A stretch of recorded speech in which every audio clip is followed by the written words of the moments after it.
Konflik Rusia-Ukraina kembali memanas, bukan hanya di medan tempur, tapi kini langsung menyasar jantung negara masing-masing.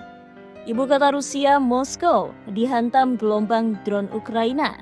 Rusia membalas dengan rudal dan drone yang menghujani Kiev. Apa yang sebenarnya terjadi? Apakah dunia sedang menyaksikan awal dari eskalasi besar berikutnya? Dini hari 21 Juli 2025, warga Moskow terbangun bukan oleh alarm, tapi suara ledakan di langit ibu kota Rusia. Sistem pertahanan udara dikerahkan dan 9 drone Ukraina berhasil dicegat.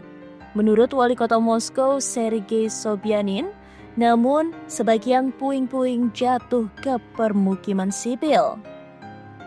Layanan darurat kini bekerja di beberapa lokasi dampak. Tidak ada korban, namun sejumlah properti rusak. Serangan juga terjadi di wilayah selatan Rusia, termasuk Rostov, Skakti, dan Novocharskak, yang dikenal dekat dengan jalur logistik militer Rusia. Tak butuh waktu lama bagi Rusia untuk membalas. Beberapa menit setelah tengah malam, gelombang rudal dan drone diluncurkan ke Kiev. Wali kota Kiev, Vitali Klitschko, mengeluarkan peringatan dini agar warga segera berlindung. Ledakan terdengar hingga pukul 3 dini hari dan puing-puing rudal berhasil dicegat oleh pertahanan udara Ukraina. Namun, korban tetap berjatuhan. 1 orang dilaporkan tewas, 1 orang lainnya luka dan dirawat di rumah sakit. Kebakaran terjadi di atap gedung dan dekat stasiun metro Lukyanovskaya.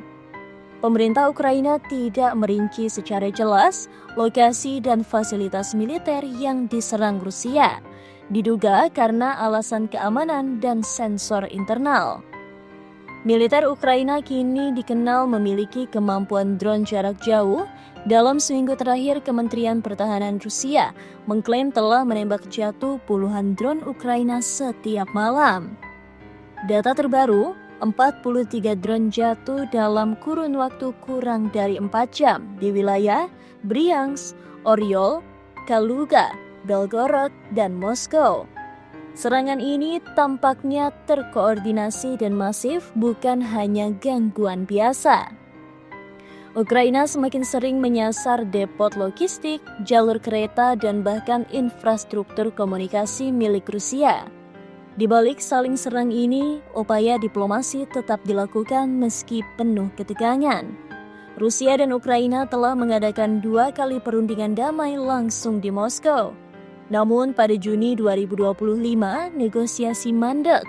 Kiev menyatakan proses damai sudah selesai. Moskow menuduh Ukraina hanya ikut untuk menjaga citra diplomatik. Kini, Presiden Ukraina Volodymyr Zelensky justru menyatakan siap berunding lagi, namun menyalahkan Rusia karena menyerang wilayah sipil.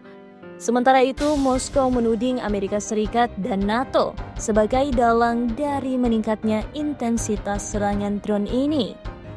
Para analis militer memperingatkan bahwa ini bukan lagi perang terbatas. Ketika 2 ibu kota, Moskow dan Kiev, saling menyerang secara langsung, itu menjadi babak baru dalam eskalasi konflik. Dengan teknologi drone semakin presisi dan murah, perang jarak jauh menjadi norma baru. Namun pertanyaannya, apakah dunia sedang bersiap menyaksikan babak perang global versi modern tanpa deklarasi resmi tapi berdampak ke seluruh dunia? Konflik Rusia-Ukraina mungkin terasa jauh bagi sebagian kita, tapi efeknya nyata dan mendunia. Harga energi, pasokan pangan, dan stabilitas politik global. Saat rudal dan drone berterbangan di langit Moskow dan Kiev, kita patut bertanya, apakah dunia sedang bergerak menuju konflik skala penuh atau ini hanya permainan tekanan diplomasi modern?